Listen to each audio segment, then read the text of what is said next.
What if the key to healing our minds wasn't really in our thoughts, but deep inside our bodies? That's the powerful idea we're going to dive into today. And it comes from Dr. Raja Selvam's incredible book, The Practice of Embodying Emotions. We're about to see how our physical sensations can actually hold the clues to unlocking some really deep psychological pain. Okay, I want you to imagine this for a second. You're 7 years old, you're just playing in your room, and all of a sudden you hear a voice say this to you. But it's not coming from outside. It's coming from deep inside your own stomach. This wasn't some bad dream. For a young woman named Petra, this was a terrifying reality. And just like that, that one single moment kicked off 14 years of debilitating panic attacks and a deep, heavy depression. Petra's entire life just shrank. It was ruled by fear. I mean, she could barely leave her home, and she was sleeping up to 12 hours a day just to escape. For years, she went to everyone, doctors, psychiatrists, and nobody could figure out where this terror was coming from. But the answer, it turns out, wasn't just in her mind. There was a hidden clue, buried in her medical history from when she was an infant. She'd had life-saving surgeries on her large intestine, the exact spot where the voice came from. You see, Petra's story really forces us to question a huge assumption most of us have, that our feelings just live in our heads. Her experience points to something way deeper, a voice that's coming directly from the body. So the real mind-blowing insight here wasn't about what she was feeling, but where she was feeling it. The theory was that the energy from that childhood surgical trauma was literally trapped. It was physically stuck in that one part of her body. It was like a pressure cooker, just building and building for years until her system just couldn't contain it anymore. And all of this leads to a completely different way of dealing with these huge, overwhelming feelings. It's a concept Dr. Selvam calls emotional embodiment. So instead of trying to fight a difficult feeling, or ignore it, or just push it down, the goal is actually to do the opposite. You consciously give it more space to exist inside your body. You let it spread out. And this is such a great way to think about it, right? When you try to lock down a powerful emotion in one tiny area, you know that feeling, your chest gets tight, your stomach is in knots, it becomes unbearable. The idea here is to distribute that load. If you spread that emotional energy across your whole body, no single part gets completely overwhelmed. Okay, so how do we actually do this? How do you create more space for your emotions?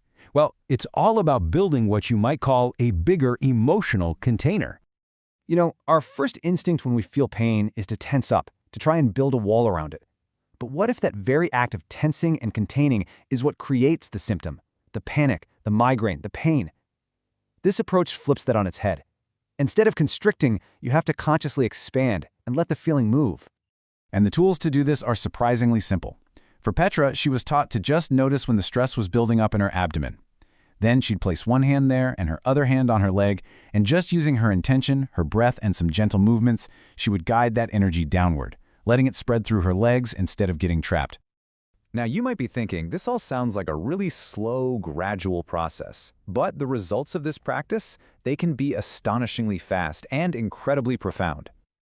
Just look at this timeline for Petra. Within 5 days of starting this practice, a severe physical symptom she'd had her entire life just disappeared. In 3 months, the panic attacks that had basically defined her life for 14 years were gone. And within a year, her life was completely, totally transformed. And Petra's story isn't some isolated miracle. Let's take Connie, for example. She had these intense weekly migraines for decades. And the cause? A severe electrical shock she got when she was just a toddler. Another really clear case of traumatic energy getting stuck in the body. After just one single session, where she learned how to expand that overwhelming energy that was always concentrating in her head, her decades-long migraines disappeared. Poof, and they have never come back. So you can see, the benefits of learning to embody your emotions go way beyond just managing tough feelings like anxiety or sadness. It really affects everything. I mean, think about it. When you learn to regulate your emotional state at this deep physiological level, everything else just starts to improve. Your thinking gets clearer. You're able to act more constructively instead of just reacting all the time. Your relationships get better. And like we've seen, even chronic physical problems can be relieved. So what's the big takeaway here? It's that your emotions aren't just some random noise happening in your head. They are intelligent, full-body assessments of your world. Your body holds this incredible wisdom, and learning to work with it instead of constantly fighting against it, that can be the key to a completely different kind of well-being.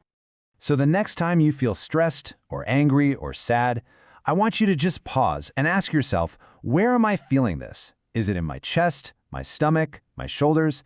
And then consider this question. What would happen if, just for a moment, I stopped trying to clamp it down and instead I just gave it a little more space?